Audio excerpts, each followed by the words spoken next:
खुलुमबाय दिनै 18 सेप्तेम्बर बिश्वकर्माजों लोब्बा लाखिनानै समनि आंखालाव आं दिनै बेलासि समनि रादाबखौनो नोंथांमोननो फरायना आखायाव लाबाय। आसा खालामो आंनि रादाब फरायनायखौ नोंथाङा जोबजासिम खोनासंगोन।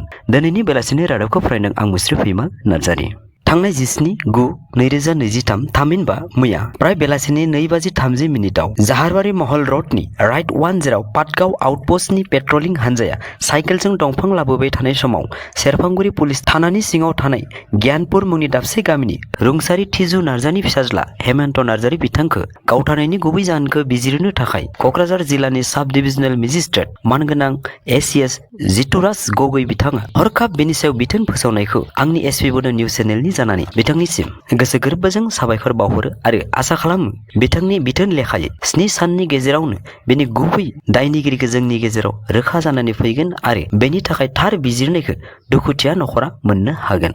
बावैसो साननिफ्रायनो समाजारि बिजोङाव बिटिसिनि कन्ट्रेक्टर गौतमनि नेहाथारि बिथां बिक्रम दैमारिया खौरां बिजोंनि सिगाङाव बुङोदि बिटिआरनि दफायाव थानाय माखासे दफाफोरखौ जाफुङैफोरखौ मानो मावनो हायाखै बेफोरखौ रायजो राजाफोरखौ थोंजोङै ना इउपिपिएल ना बिपिएफ ना बिजेपि गासैखौबो बिसायख'थि समाव सोंनो थाखाय बिथाङा खावलायहरो। बिथाङा लोगोसे आसामनि गिबि मन्त्रि डक्टर हेमन्त बिश्व शर्मानि बिटिआरनि सीएम प्रमद बर'निसिम लिरनानै हरनाय लाइजाम गांसे दिन्थियो आरो बे लाइजामनि गेजेरजों प्रमद बर' बिथाङा बुंनाय डिसिएसपिफोरखौ बिटिआरआ गोसो जाब्लानो सोलाय सोल' खालामनो हायो बुंनाय बाथ्राया नैबे लाइजामनि गेजेरजों 100% फिनिश जाबाय होननाबो बिथाङा गोख्रों रावजों रोखा खालामना होयो। लोगोसे बिथाङा बिजेपिखौ इउपिपिएलनि बस आरो बिजेपिआनो इउपिपिएलनि एमसिएलए इएमसिएम बिथांमोनखौ खोमायाव हमनानै सोर सोर फिदिंना फज'फिननायनि गुबै बिगोमाया बिजेपिआनो होनना रोखा रावजों बुंथियो।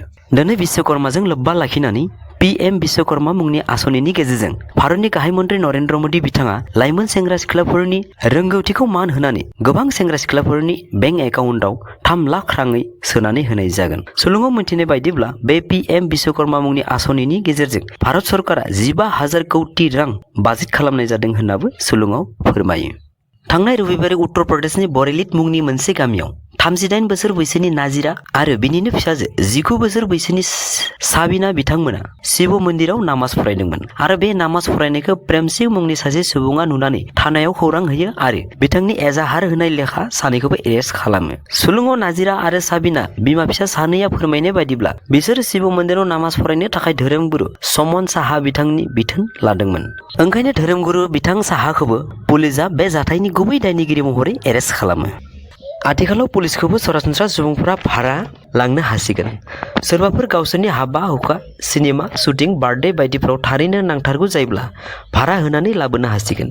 बेनि थाखाय नोंथाङा कनस्टेबलनि सासेनि थाखाय होनो नांगोन 700 रां, हाइ रेंक पुलिस अफिसारनि थाखाय होनांगोन 3795 रां आरो जुदि हर गेजेरसिम बिथां हाइ रेंक अफिसारखौ नोंथांनो नांथ'गौब्ला अब्ला 4750 रां होनो नांगोन। बेजों लोगोसे सुलुङाव फोरमायनाय बायदिब्ला एसआइ थामहिनबा साब इन्सपेक्टरनि थाखाय सानसेयाव होनांगोन 2560 रां। अदेबानि बे सुबिदाया भारतनि गासै रायजोनि पुलिस थानायाव नङा। मख'नांगोन दि केरेलानि पुन्न मुंनि मोनसे पुलिस थानायावल'सो बेबायदि सुबिदाखौ सुबुंफ्रा मोननो हागोन। बावैसो साननि सिगाङाव बिश्वनाथ जिल्लानि 41 गामिखौ बिटिआरआव सोसननायनि थांखिखौ खुद्रिनाय फोरमायदों बिश्वनाथ डिस्ट्रिक्ट इउनाइटेड फ्रम एक्स एनडिएफबिफ्रा। बिथांमोना खौरां मेलनि गेजेरजों बुङोदि थारै 41टा गामिखौ सोनाया गरनैसो सिबिंखौ फोदलाना होनाय बादिल'सो जागोन। ओंखायनो जेराव 1200-1300 गामि दं बेवहाय 41 गामिखौ सोना उनाव सोगोन बुंनायखौ बिथांमोना माब्लाबाबो फोथायनो गोब्राब मोननायखौ खौरां मेलनि गेजेरजों बिथांमोना रोखा फोरमायो। रादाब खोनासंगिरि नोंथांमोन, दिनैनि रादाबा एसेनोसै। नोंथाङा आंनि रादाबखौ अननानै जोबजासिम खोनासंनायनि थाखाय आंनि गोसो गोरबोनि अननाय आरो सिबिनायखौ फिन बावहरफिननानै थारैनो नोंथाङा आंनि रादाबखौ दिनैसो खोनासंदोंब्ला अननानै गोदानथार आंनि एसपि बड' निउज चेनेलखौ साबस्क्राइब, लाइक आरो शेयार खालामनो थाखाय गुरै खावलायहरनाय जाबाय। एसेनोसै, गोजोन्थों।